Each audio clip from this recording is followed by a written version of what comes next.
नमस्कार, news 18 special में आपका स्वागत। मैं राहुल ओझा आपके साथ। रांची से बड़ी खबर, जहां झारखंड की सियासत में उथल पुथल नजर आ रही है। सियासत की सबसे बड़ी खबर बता रहे हैं। बीजेपी प्रदेश अध्यक्ष बाबूलाल मरांडी दिल्ली रवाना हुए हैं। गृह मंत्री अमित शाह से राजनीतिक हलचल पर बातचीत करेंगे। असम के सीएम हिमंत बिस्वा शर्मा भी दिल्ली में ही मौजूद है। झारखंड बीजेपी चुनाव सह प्रभारी हिमंत बिस्वा शर्मा है। तो देखिए, जैसे ही निरंजन हमारे साथ न्यूज 18 संवाददाता जुड़ गए हैं। निरंजन, क्या बीजेपी में चंपाई सोरेन शामिल हो रहे हैं? क्या इसका कुछ रिएक्शन है कि बाबूलाल मरांडी दिल्ली रवाना हुए हैं, मुलाकात होगी? देखिए, जो बीजेपी केंद्रीय नेतृत्व है, जो कि प्रदेश अध्यक्ष हैं बाबूलाल मरांडी, उनको चंपाई सोरेन काफी दिनों से चल रहा है कि उनको पार्टी में शामिल किया जाए या नहीं किया जाए। पूरी तरह से कल इस पर विराम लग गया, लेकिन फिर भी एक केंद्रीय नेतृत्व इनसे बातचीत करके साफ तौर पर ये पूछना चाहेगी, और पूछने का मकसद, ये जाने का मकसद यह भी है कि क्या पार्टी में उनको कौन सा स्थान दिया जाए या फिर किस तरह का उनको शामिल किया जाए। इन सभी मामलों को लेकर बीजेपी केंद्रीय नेतृत्व इनसे बातचीत करेगी। निरंजन, क्या बाबूलाल मरांडी की कोई नाराजगी भी है क्या चंपाई सोरेन की बीजेपी में एंट्री को लेकर? चूंकि आपको अगर बता दें तो चंपाई सोरेन के आने से पार्टी में 4 पूर्व मुख्यमंत्री हो जाएंगे आदिवासी क्षेत्र का, आदिवासी रीजन का। आप समझिए कि बाबूलाल मरांडी 1, अर्जुन मुंडा 2, मधु कोड़ा की पत्नी, जो मधु कोड़ा के जो पत्नी है गीता कोड़ा बीजेपी में शामिल हुए हैं, और चौथा होंगे चंपाई सोरेन। यानी 4 जो चेहरे हैं वो आदिवासी के चेहरे हैं। तो कुल मिलाकर के आप देखें तो जो आगामी चुनाव 2 महीने के बाद होने वाले हैं, विधानसभा का चुनाव, अब किन चेहरों पर लड़ा जाएगा, ये बड़ा क्षेत्र रहेगा, क्योंकि कोल्हान में इनका काफी मजबूत पकड़ है चंपाई सोरेन का। वहाँ 14 सीट है, एक भी सीट बीजेपी के पास अभी वहां नहीं है। झारखंड मुक्ति मोर्चा का गढ़ माना जाता है कोल्हान। तो कुल मिलाकर के टारगेट यही रहेगा, कोल्हान जीतने की रणनीति बनाई जाएगी। इसी सब मामले को लेकर के इस पर बैठक हो गई। हेमंता बिस्वा शर्मा भी दिल्ली में मौजूद हैं, चंपाई सोरेन भी दिल्ली में मौजूद हैं, और बाबूलाल मरांडी को अचानक बुलाने का मकसद सिर्फ साफ ये है कि किस तरह से इनको प्रोजेक्ट किया जाए आगामी विधानसभा चुनाव को लेकर, क्योंकि जिस तरह से लगातार आप देख रहे हैं कि प्रदेश अध्यक्ष बनने के बाद। चलिए, तो देखिए, सियासी उथल पुथल झारखंड में नजर आ रही है। बहुत बहुत शुक्रिया इस अपडेट के लिए आपका। बाबूलाल मरांडी दिल्ली के लिए रवाना हुए हैं। तो बीजेपी में शामिल होने की खबरों के बाद चंपाई सोरेन ने पहली बार खुलकर अपना पक्ष रखा। पार्टी में हमसे सीनियर बस एक थे, हमने नया अध्याय शुरू किया है। चंपाई सोरेन ने कहा, हमने नए संगठन के बारे में सोचा था, समय की कमी थी, झारखंड की परिस्थिति अलग है, देश के पीएम पर भरोसा है, गृह मंत्री अमित शाह पर मुझे भरोसा है। उन्होंने आगे कहा कि मैं बीजेपी में जा रहा हूं, मैं कल रांची लौट रहा हूं, बाबूलाल पर मुझे कुछ भी नहीं बोलना है। मैं और मेरा बेटा बाबूलाल सोरेन बीजेपी में जा रहे हैं।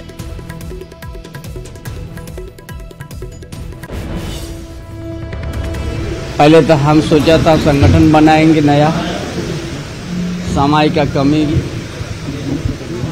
और झारखंड प्रदेश का कुछ अलग ही परिस्थिति है। हम बड़ा मंथन करने के बाद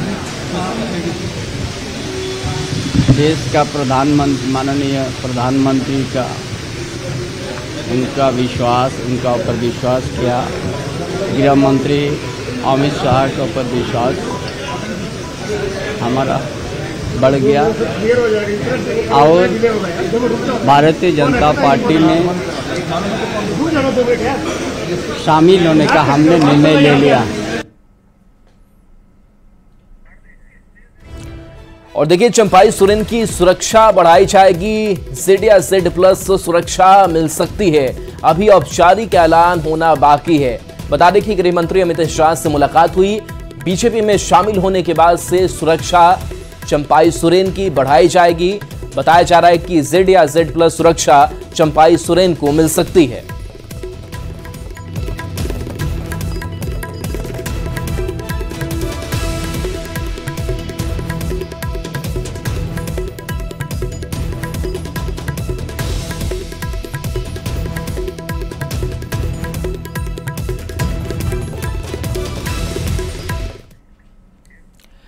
तो देखिए अभी औपचारिक ऐलान जो है वो होना बाकी है। Z+ या Z+ सुरक्षा मिल सकती है, जो खबरें सामने आ रही है। इस बीच बता दें कि दिल्ली में अमित शाह से मुलाकात और फिर हेमंत बिस्वा शर्मा के एक्स पर पोस्ट से यह साफ हो गया है कि कुल्हान का टाइगर यानी कि चंपाई सोरेन 30 अगस्त को आधिकारिक रूप से बीजेपी में शामिल हो जाएंगे। इस एक घटनाक्रम ने प्रदेश की सियासत को पूरी तरह से एक नई दिशा दे दी है। झारखंड की सियासत में चंपाई की इस नई पारी से किसे फायदा होगा और किसको नुकसान, इसको लेकर अब चर्चाएं शुरू हो गई हैं। ये रिपोर्ट देखिए। संन्यास हम बनेंगे या संगठन को बनाएंगे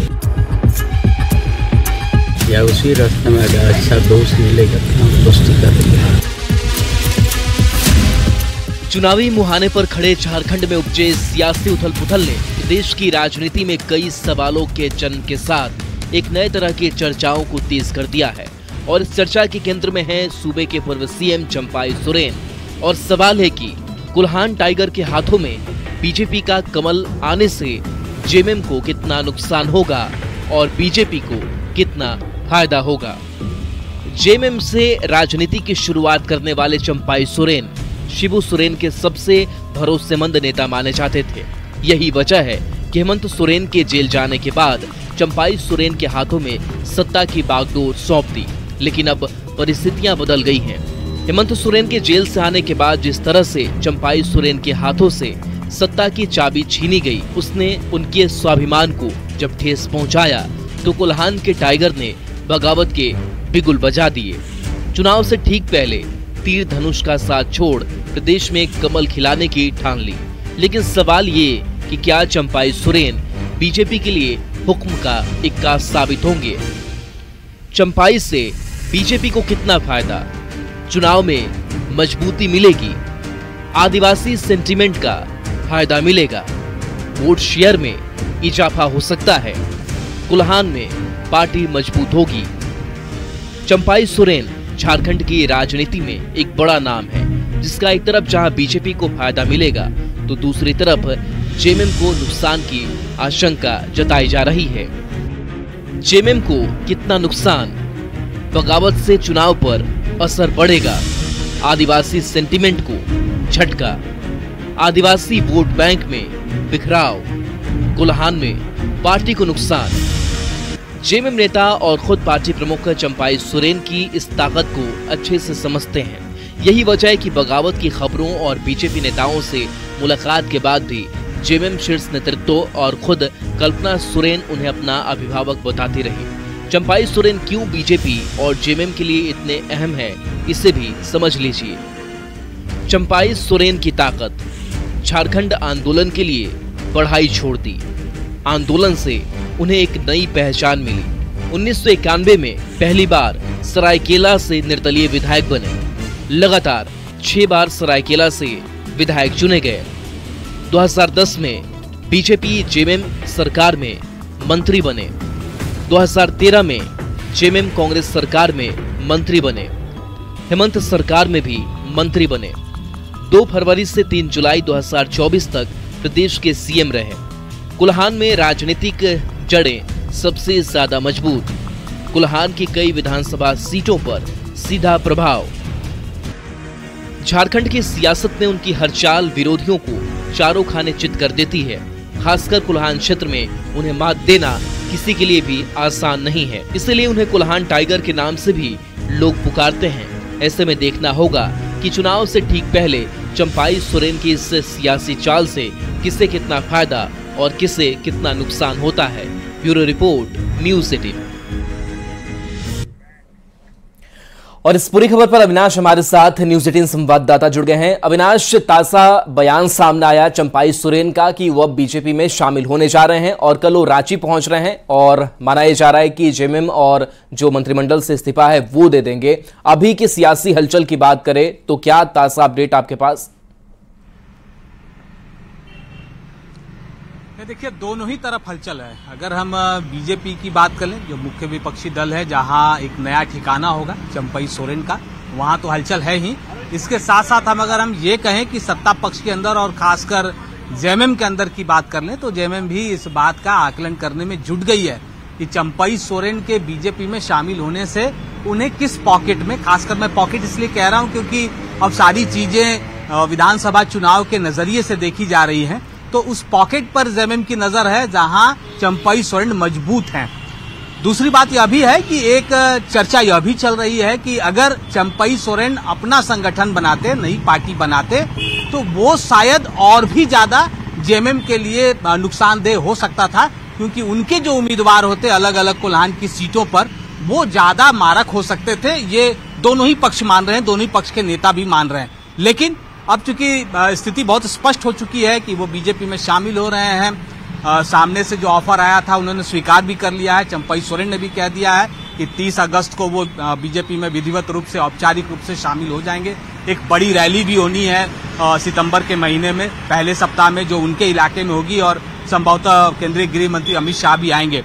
लेकिन मैं यहाँ 2-3 चीजें बताना चाहूंगा जिस कोल्हान के बारे में इतनी चर्चा हो रही है। मैं कोल्हान के इलाके में काफी समय तक पत्रकारिता करता रहा हूँ और जिस इलाके से विधायक हैं चंपई सोरेन, उस इलाके में भी रहने का अवसर मुझे मिला है।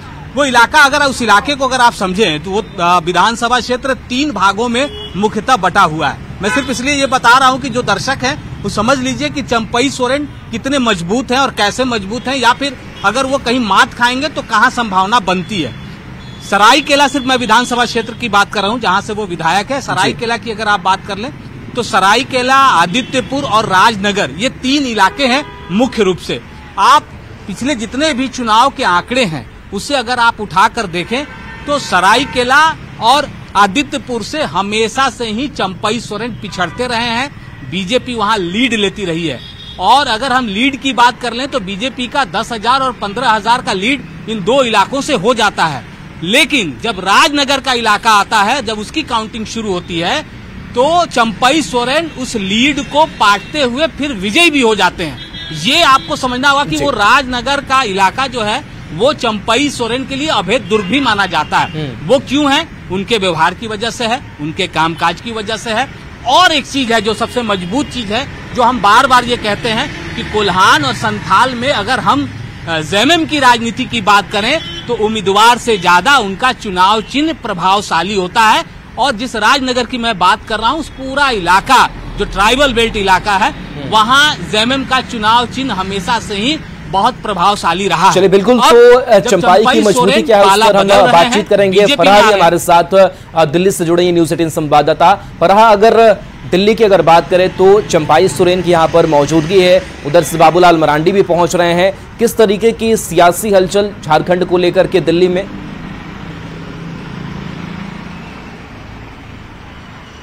झारखंड की सियासी हलचल की बात करें तो पूरी तरीके से भूचाल हुआ है और इसका जो मुख्य कारण है वो खुद झारखंड के पूर्व मुख्यमंत्री चंपई सोरेन है। अभी थोड़ी देर पहले उन्होंने खुद एक औपचारिक बयान जो है न्यूज़ 18 से बात करते हुए बाइट पर साफ तौर पर उन्होंने ये कहा है कि वो बीजेपी का दामन थाम रहे हैं। देखिए, अब सस्पेंस पूरी तरीके से खत्म हो गया है। और अगर कल रात की बात करें तो कल रात जैसे गृह मंत्री से मुलाकात हुई थी, उसके बाद खुद हेमंत बिस्वा ने जो है ट्वीट करके बताया था कि 30 तारीख को बीजेपी का दामन थामेंगे। उसके बाद सियासी हलचल देखने को मिली। जेएमएम की तरफ से कई नेताओं के बयान सामने आने लगे और साफ तौर पर जिस तरीके से जब उन्होंने शुरुआत में ही कहा था कि मेरा अपमान हुआ है और मैं जो हूं कोई फैसला लूंगा अपने राजनीति को लेकर, और वो फैसला जो है अब उन्होंने बीजेपी का दामन थामन ले लिया है। अब 30 तारीख को ऑफिशियल औपचारिक तौर से जो है उनकी ज्वाइनिंग होनी है। लेकिन अगर हम इस बात को समझें कि बीजेपी के लिए कितनी मजबूती होगी, तो जो कोल्हान सीट है वहां पर बीजेपी हारी थी और वहां पर कोल्हान का टाइगर जो है वो चंपई सोरेन को कहा जाता है, तो बीजेपी को पूरी तरीके से जो है वो फायदा होगा। लेकिन झारखंड विधानसभा चुनाव से पहले जेएमएम के लिए ये बहुत बड़ा झटका होगा, क्योंकि जेएमएम को लेकर जिस तरीके से नेताओं के बयान भी सामने आ रहे हैं, उनका कहना है कि जो भी अपमान उन्होंने लगाए हैं, एक बड़ा नेता होने के नाते वो चाहते तो अध्यक्ष से बात कर सकते थे, लेकिन इस बीच जो ये फैसला लिया गया है, इससे बहुत बड़ा झटका जो है वो जो है जेएमएम को पहुंचाए। वहीं अगर हम बाबूलाल मरांडी की बात करें या उनके बेटे की बात करें तो उन्होंने उस पर ये कहा है कि मैं और मेरे बेटे जो हैं वो बीजेपी ज्वाइन करेंगे, लेकिन बाकी चीजों पर उन्होंने कहा है कि मैं अभी कुछ नहीं कहूंगा, मैं 30 तारीख को ज्वाइनिंग कर रहा हूं और उसके बाद जो है वो मैं अपनी बात सामने रखूंगा। तो जिस तरीके से पूरा सस्पेंस था अब वो एक तरीके से थम गया है और पूरी जो क्लैरिटी है वो सामने आ गई है। अब ये देखना होगा कि जिस तरीके से वो बीजेपी का दामन थामेंगे, कितनी मजबूती से। और आज बीजेपी प्रदेश अध्यक्ष बाबूलाल मरांडी भी दिल्ली पहुंचे हुए हैं, उनकी किससे मुलाकात होगी और जो चंपाई सोरेन की एंट्री बीजेपी में हो रही है इसको लेकर के बाबूलाल मरांडी से क्या बातचीत हो सकती है?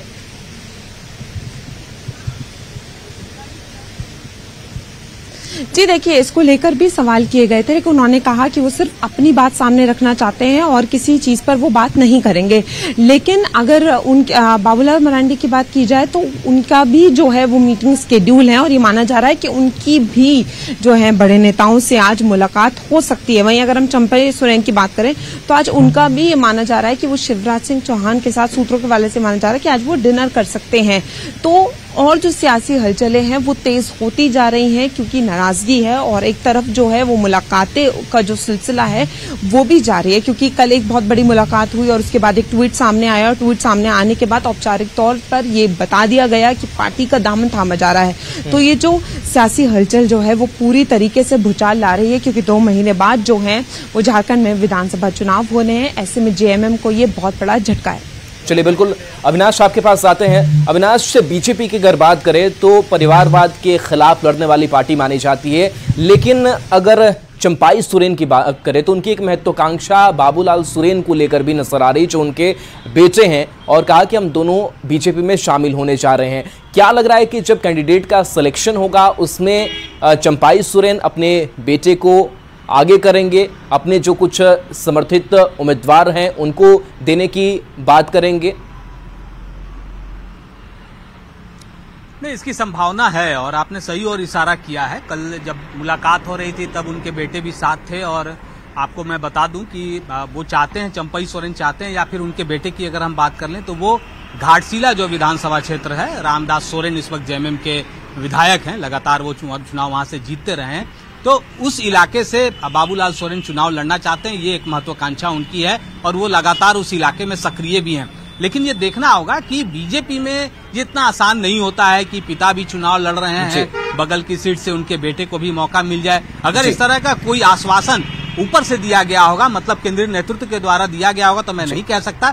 लेकिन यहाँ 2 ऑप्शन जरूर बचते हैं, या तो चंपाई सोरेन अपनी सीट अपने बेटे को दे, या फिर अगर ऐसा कोई आश्वासन पार्टी की तरफ से मिल जाए। बिल्कुल अविनाश, जो अपनी महत्वाकांक्षा भी होगी चंपाई सोरेन की और उस महत्वाकांक्षा को रखने की कोशिश भी करेंगे बीजेपी के सामने। बहुत बहुत शुक्रिया। और इस बड़ी खबर पर लगातार हमारी नजर बनी हुई। एक छोटे से ब्रेक का वक्त, जल्द वापस आते हैं।